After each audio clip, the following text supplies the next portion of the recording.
କେତେ ଆଶା ମୁଁ ସେମାନଙ୍କ ଉପରେ କରିଥିଲି, ହେଲେ ସବୁ ଓଲଟପାଲଟ ହେଇଗଲା। ମାଳତୀ, ସବୁ ଓଲଟପାଲଟ ହେଇଗଲା। କଣ କରିଥାନ୍ତା? ସେ ବିଶ୍ୱଜିତ ରାୟର ଝିଅଟାକୁ ବାହି ସେ ପୁରାଙ୍ଗାଟା କେମିତି ଦାଣ୍ଡ ଦ୍ୱାର ମୋର ଠିଆ ହେଇଛି। ଯାଅ ଦେଖିବ ଯାଅ।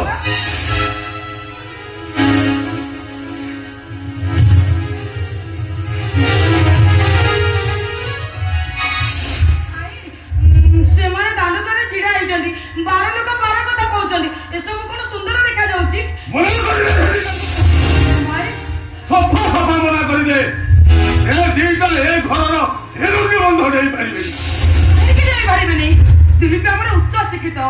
ସିଏ ଯୋଉ ତାଙ୍କ ମନ ପସନ୍ଦର ବହୁଟିଏ ବାଛି ସାରିଛନ୍ତି, ସେଥିରେ ଆମର କରିବାର କଣ ଅଛି? ମାଳତୀ, ଜୀବନଟା ଓକିଲର ଶିରସ୍ତା ନୁହେଁ। ଜୀବନଟା ଗୋଟାଏ ଗଣିତ ଅଟେ, ଗଣିତ। ଆଉ ଯୋଉ ଗଣିତରେ ହରଣ, ଗୁଣନ, ମିଶାଣ, ଫେରାନ୍ତ ସବୁ ମିଶିଯାଏ। ବ୍ୟାକରଣ ମନେ ଅଛି ତୁମର? ବ୍ୟାକରଣ ପଢିଛ ନା ମାଳତୀ? ବ୍ୟାକରଣରେ ଯେମିତି କର୍ତ୍ତାକୁ ବାଦ କରି କୌଣସି ବାକ୍ୟ ଯୋଡ଼ିଛି, ସଂସାରଟା ଠିକ ସେମିତି ମାଳତୀ। ସଂସାରରେ କର୍ତ୍ତାକୁ ବାଦ ଦେଲେ କୌଣସି କାର୍ଯ୍ୟ ହୁଏନି। ମାନେ ଭାଇ, ମୁଁ କଣ କହୁଥିଲି କି? ତୁ କଣ କହିବୁ? ଆରେ ତୁ କଣ କହିବୁ? ଘଣ୍ଟାରେ କର୍ତ୍ତାକୁ ବାଦ ଦେଲେ ତେବେ ଘଣ୍ଟା ଚାଲିବାକୁ ଦେଖିଛୁ? ଆକାଶରେ ଜହ୍ନକୁ ନ ଦେଖିଲେ କେବେ ପୂର୍ଣ୍ଣିମା ହବାର ତୁ ଦେଖିଛୁ?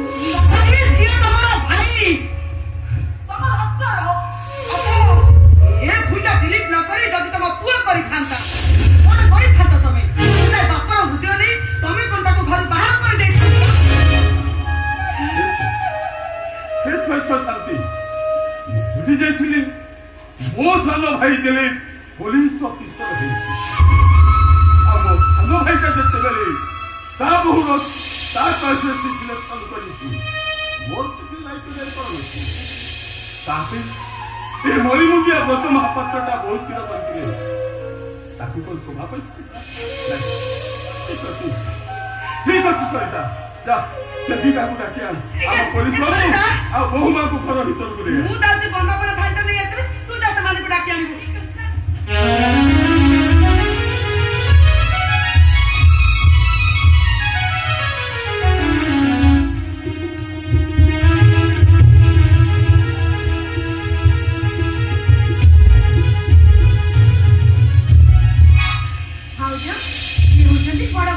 ତମେ ତାଙ୍କୁ ପ୍ରଣାମ କର।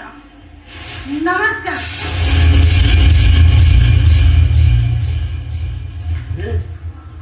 ସରିତା, ବୋହୁ ମାଙ୍କୁ ଠାକୁର ଘରେ ପ୍ରଣାମ କରି ଘର ଭିତରକୁ ନେଇଯା।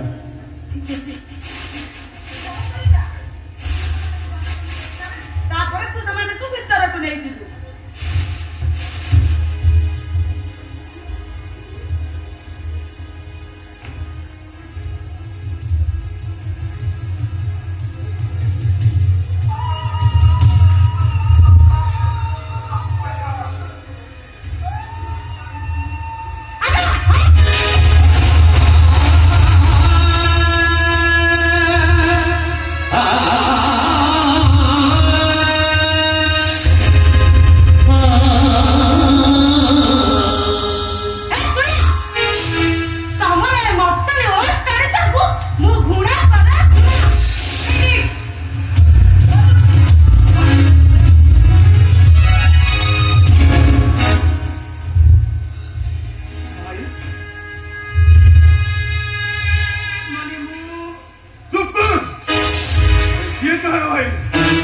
ମୁଁ ଯଦି ତୋର ଭାଇ ହେଇଥାନ୍ତି, ଏତେ ବଡ ନିଷ୍ପତ୍ତିଟା ନବା ପୂର୍ବରୁ ତୁ ଟିକେ ମତେ ପଚାରି ପାରିଲୁନି? କି ଭୁଲଟା କରି ପକେଇଛି?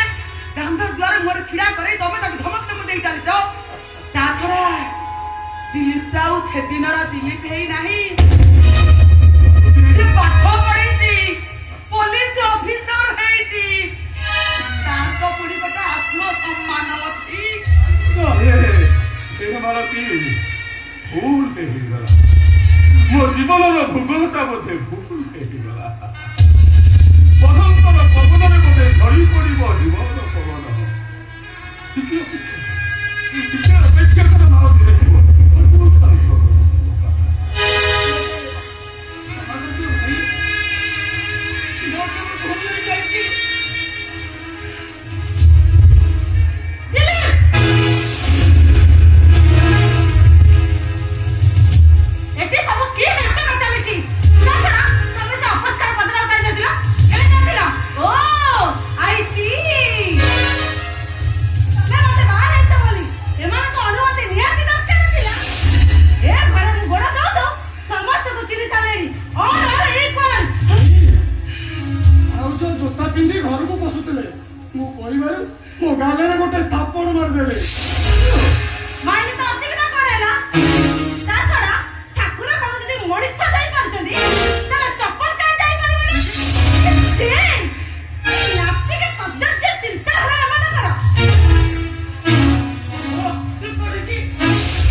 불러보고 ବିଜୟ ଆରେ ବୋହୁମା ଯଦି ତତେ କଣ ବିପଦ କରୁଛନ୍ତି ତତେ ଖାଲି ଧରିକି ସେ ପାଗଳା ଯାଇଥିଲା ସିଏ ପରା ତୋର ବଡ ଭାଉଜ ଏ ବୋହୁମା ତମେ ବି ଆଉ ଏଭଳି ଭୁଲ କରିବନି କାହିଁକି ନା ତମେ ପୁରା ଏ ଘରର କୁଳ